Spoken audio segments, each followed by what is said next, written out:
प्रेमी सज्जनों, घट रामायण भाग पहला, भेद पिंड और ब्रह्मांड का। छंद दूसरा। हिय नैन सैन सुचैन सुंदरी, साजी सुरति पियु पे चली।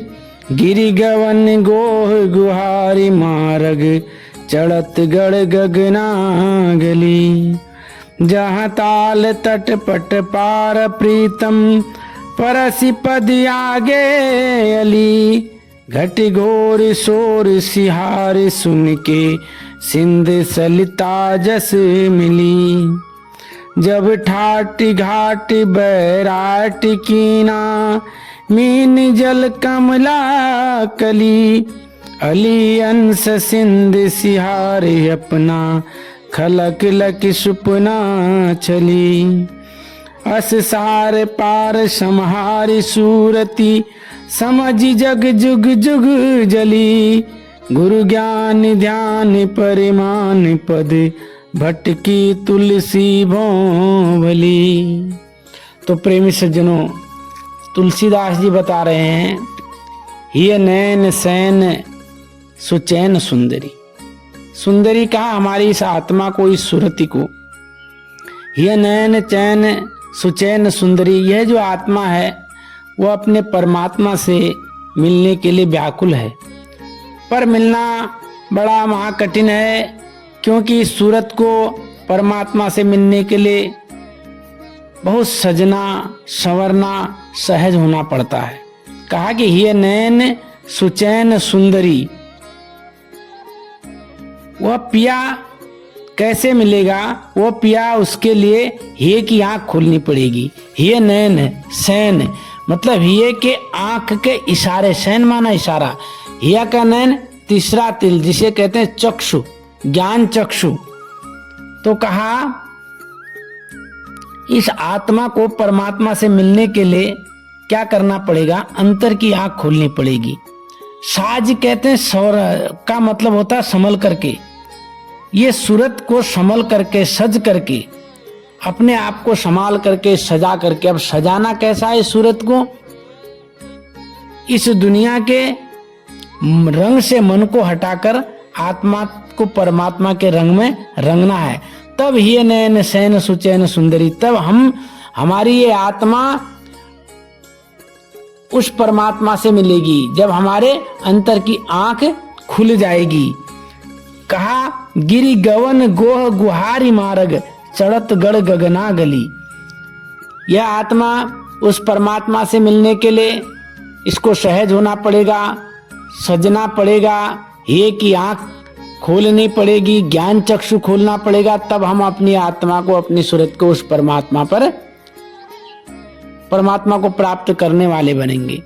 लेकिन कहा कि गिरि गवन अर्थात पहाड़ पर चढ़ना। गिरि गवन गोह, आपने देखा होगा बड़े बड़े पहाड़ों पर गुफाएं होती हैं। गुफाएं नीचे तो होती हैं, पहाड़ पर गुफाएं होती हैं। पहाड़ पर चढ़ने का मतलब है कि गिरि गवन गोह गुहारी मार्ग, चढ़त गढ़ गगना गली, यानी कि उस परमात्मा की तरफ बढ़ने के लिए हमको पहाड़ जैसे चढ़ाई चढ़नी पड़ेगी। यानी कि कठिन मार्ग है, बड़ा कठिन मार्ग है उस परमात्मा के रास्ते पर चलना। तो इसको चलने के लिए हमें क्या करना पड़ेगा? एक तो ज्ञान चक्षु खोलना पड़ेगा, दूसरी हमारी सूरत को क्या करना पड़ेगा? उस पिया से प्रेम करना पड़ेगा। हमारी कहा विरह बिना बैराग नहीं, विरह के बिना बैराग होगा ही नहीं। जब तक हमें प्रेम पैदा नहीं होगा, हमारे अंदर प्यार पैदा नहीं होगा, वो परमात्मा मिलने वाला नहीं है। तो इसलिए कह रहे हैं कि गिरि गवन गोह गुहारी मार्ग, चढ़त गढ़ गगना गली, यानी कि उस गगन पर चढ़ने के हमें कैसी गली से गुजरना पड़ेगा? बड़े कठिन परिश्रम के साथ हमको जाना पड़ेगा, क्योंकि पहाड़ पर चढ़ना कोई कठिन नहीं है। इसका वास्तविक तात्पर्य यह है कि इस जो हमारा यह स्थूल शरीर है, इस स्थूल शरीर से हम सूक्ष्म शरीर में, शरीर की ओर चढ़ाई करेंगे, तब वो परमात्मा हमको प्राप्त होगा। इस पिंड से ब्रह्मांड की ओर, ऐसा भी कह सकते हैं, ये जो हमारा पिंड है, इस पिंड से ब्रह्मांड की ओर आप हम जब चढ़ाई करेंगे, उस परमात्मा की साधना करेंगे, भक्ति करेंगे, तब प्रेमी सज्जनों हमारी आत्मा परमात्मा की भक्ति करने लगेगी, उसे पाने के लिए आगे बढ़ने लगेगी। तो कहा वह पहाड़ पर चढ़ना जैसा ही है। जब हम परमात्मा को पाने के लिए अपनी सूरत को आगे ले जाते हैं, गगन में चढ़ाव करते हैं, तो क्या होता है, जब हमारी आत्मा, हमारी सूरत परमात्मा में लग जाती है, उसे खोज करती है, तो कहा जहां ताल तट पट पार प्रीतम परस पद आगे बढ़े। तो कहा जहां ताल तट पट पार प्रीतम, ताल, ताल कहा मान सरोवर, वो जो परमात्मा है मान सरोवर के तट के पार है।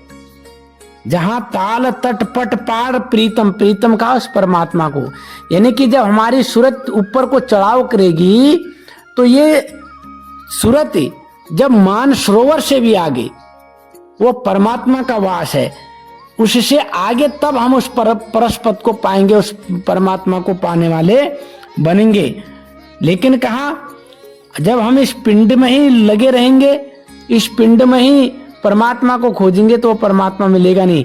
पिंड से आगे निकलकर ब्रह्मांडों में जब हमारी सूरत चढ़ेगी, तब हम आगे चल करके उस परमात्मा को पाने वाले बनेंगे। कहा घट घोर सिहार सुन के सिंध सलीला सलिता जस मिली, घट घोर सिहार सुन के सिंध सलिता जस मिली। आगे बढ़ते हुए कहा घट घोर सिहार सुन के, सिहार सुन के यानी कि जब हमारी आत्मा ऊपर की तरफ चढ़ाव करती है, हमारी सूरत जब ऊपर चढ़ती है, तो वहां क्या होता है, घट घोर शोर सिहार सुन के सिंध सलिता जस मिली। वहां ये आत्मा उस आवाज को सुनने लगती है, उस नाद को सुनने लगती है, जो नाद स्वयं हो रही है, जिसको हम अनहद नाद कहते हैं। अनहद नाद क्यों कहते हैं? अनहत माने होता बिना मारे हुए, अनहत माने बिना मारे हुए। वो नाद, वो आवाज कैसे निकल रही है, वो बिना मारे हुए वो आवाज हो रही है। वो आवाज कहाँ हो रही है? हमारे अंतर में हो रही है। उस आवाज को ये सूरत सुनने लगती है। उस आवाज को सुनकर के सिंध सलिता जस मिली, सिंध कहते हैं समुद्र को, सलिता कहते हैं नदियों को। तो ये हमारी जो आत्मा है आगे बढ़ते हुए अनहद धुन को सुनती हुई, यानी कि हमारी सूरत शब्द योग द्वारा मान सरोवर के पार इस तरह मिलती है, जिस तरह सिंध में सलिता जस मिली। कहा सिंध सलिता जस मिली, जिस प्रकार नदी समुद्र में जा मिलती है। कहा आगे कह रहे हैं जब ठाट घाट बैराट कीना मीन जल कंवला कली अली अंश सिंध सिहार अपना खलक लख सपना छली। तब कह रहे हैं कि जब ठाट बाट बैराट कीना मीन जल कंवला कली अली अंश सिंध सिहार अपना खलक लख सपना चली। यानी कि ये उस परमात्मा को पाएंगे हम कैसे?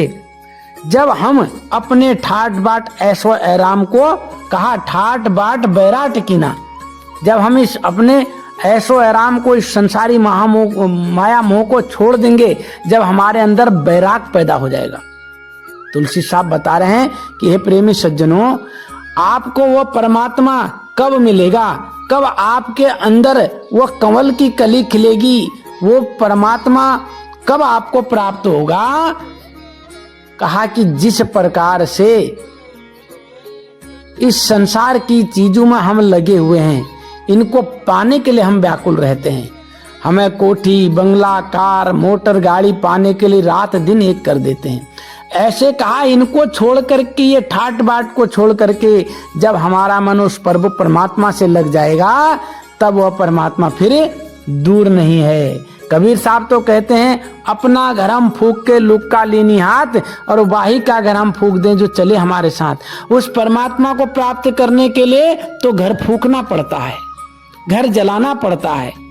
तो कह रहे हैं कि ठाट बाट सब छोड़ना पड़ेगा। इन्हें ठाट बाटों में वो परमात्मा नहीं मिलेगा। अली अंश सिंध सिहार अपना खलक लख सपना भली। तुलसी साहब कह रहे हैं कि संसार में ठाट बाट ऐशो आराम ये बेकार है, मिथ्या है। यहां संसार में जीव केवल भ्रमण कर रहा है, केवल भटक गया है।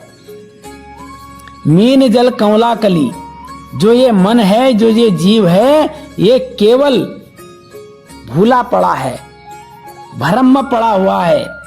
वो कह रहे हैं अस सार पार समहारी सूरत, समझ जग जुग जग चली जली, गुरु ज्ञान ध्यान परमान पद बिन भटकी तुलसी बहुबली। कहा गया कि यह आत्मा को जगा करके संभाल करके उस पार जहां सार पद है, ऐसे सार पार संभार सूरत, इसे सूरत को, इस आत्मा को संभाल करके, कैसे संभाल करके, दुनिया से मन को हटा करके, दुनिया के आडंबरों से मन को हटा करके जब हमारी सूरत उस परमात्मा में लगेगी, जब हम उस परमात्मा को पाने वाले हो जाएंगे, अपने आप को दुनिया से बचा करके, दुनिया की कर्म वासनाओं से बचा करके, दुनिया के विकारों से बचा करके, जब हमारी आत्मा उस पार जहां सार पद है, सार पार समारी सूरत, समझ जग जुग जग जली, तो कहा कि ये जब जाएगी, संभलेगी, तब वो परमात्मा मिलेंगे। अन्यथा हमारी जो आत्मा है, ये समझ जग जुग जुग जली, ये हमारा ये जो जीव है, ये युगों से इस संसार में जलता चला आ रहा है, भटक रहा है, इस हमेशा पैदा होता है, मरता है, फिर इसी 84 में आ जाता है। कहा समझ जग जुग जुग जली, कहा ये जो जीव है ये समझता नहीं है। आज हमको समझना पड़ेगा, इस संसार में आकर के ये जीव सदा सदा यूं ही जलता आ रहा है। तो कह रहे हैं कि गुरु ज्ञान ध्यान परमान पद अटकी तुलसी भौभली। संसार में गुरु ज्ञान ध्यान परमान पद, तुलसी साहब समझा रहे हैं कि हे जीव, गुरु ज्ञान और ध्यान के बिना सूरत इस संसार में भटकती रहती है। और उसे परमान पद, परमान पद किसे कहते हैं? परमान मतलब सत्य, परमान पद सत्य लोग, यानी कि बिना गुरु के ज्ञान के उसको फिर सत्य लोग नहीं मिल सकता। तो इसलिए प्रेमी सज्जनों, तुलसी साहब बता रहे हैं कि अगर हमें प्रभु परमात्मा की भक्ति करनी है, उसे प्राप्त करना है, तो हमको ये की आंख खोलनी पड़ेगी, अंतर की आंख खोलनी पड़ेगी। इस आत्मा को सजा करके, संभाल करके उस परमात्मा की ओर बढ़ना पड़ेगा। जब हमारी आत्मा परमात्मा की तरफ चढ़ाव करती है, ऊपर की तरफ, गगन की तरफ चढ़ाव करती है, तो क्या होता है? तो रास्ता, हमारे जो पिया हैं, जो प्रीतम हैं, हम उनको पाने वाले हो जाते हैं। और आगे चल करके इस मार्ग में जब हम ब्रह्मांडों में सैर करती है, हमारी आत्मा जब आगे बढ़ती है, तो वहाँ नाना प्रकार की आवाजें, धुन सुनाई पड़ती हैं। और उन धुन को सुन करके हमारी आत्मा को इतना सुकून मिलता है, मानो जैसे कि सिंधु में नदी समा गई हो। और कहा कि ये सब करने के लिए हमको दुनिया के ऐशो आराम प्रेमी सज्जनों सब छोड़ने पड़ेंगे। उस परमात्मा को पाने के लिए हमें ललक पैदा करनी पड़ेगी, प्रेम पैदा करना पड़ेगा, तब जाकर के हमें वो परमात्मा मिलेगा। तो प्रेमी सज्जनों, ये घट रामायण तुलसी साहब हाथरस वाले जो हैं, तो उनका आज ये दूसरा छंद था। हमने आपकी सेवा में इस छंद को रखा। जितना हमें समझा मिलता है, हम उस प्रकार से एक एक अक्षर का अर्थ, भाव आपको बताने की कोशिश करते हैं। तो इसको मनन करिए, अपने जीवन में उतारिए। हमें समझना है, जब तक हमारी आत्मा वास्तव में इस हीरे की आंख जब तक हमारी नहीं खुलेगी, तब तक हम अपने आप को नहीं जान पाएंगे कि मैं क्या हूं। हम अपने आप को शरीर समझ बैठे हैं, हम अपने आप को संसार समझ बैठे हैं। ना हम संसार हैं, ना हम शरीर हैं। सोचा था बहु खाएंगे, बहु जमी बहु माल, और ज्यों का त्यों ही पड़ा रहा, पकड़ ले गया काल। हम समझ रहे हैं इस संसार में हमारा जन्म संसार की भोग पदार्थों के लिए, खाने के लिए, इनका उपयोग करने के लिए हुआ है। लेकिन प्रेमी सज्जनों, एक दिन ऐसा आता है कि ये भोग पदार्थ हमारा भोग कर देते हैं और हम इस दुनिया से चले जाते हैं। फिर हमारे हाथ कुछ नहीं आता है। तो इसलिए तुलसी साहब समझा रहे हैं इस पिंड के भेद को, कि भाई इस पिंड से ही हम परमात्मा की प्राप्ति कर सकते हैं। ये जो शरीर है, ये मनुष्य का शरीर है, इसीलिए उत्तम है, सभी प्राणियों में उत्तम है, क्योंकि इस पिंड में, इस शरीर से ही हम परमात्मा को प्रकट कर सकते हैं, परमात्मा में समा सकते हैं। अन्य योनियों में यह सुविधा उपलब्ध नहीं है। इसलिए प्रेमी सज्जनों, हमें समझना है, सतमार्ग पर चलना है, तब हमारे जीवन का उद्धार होगा, अन्यथा हमारा जीवन इसी तरह बीतता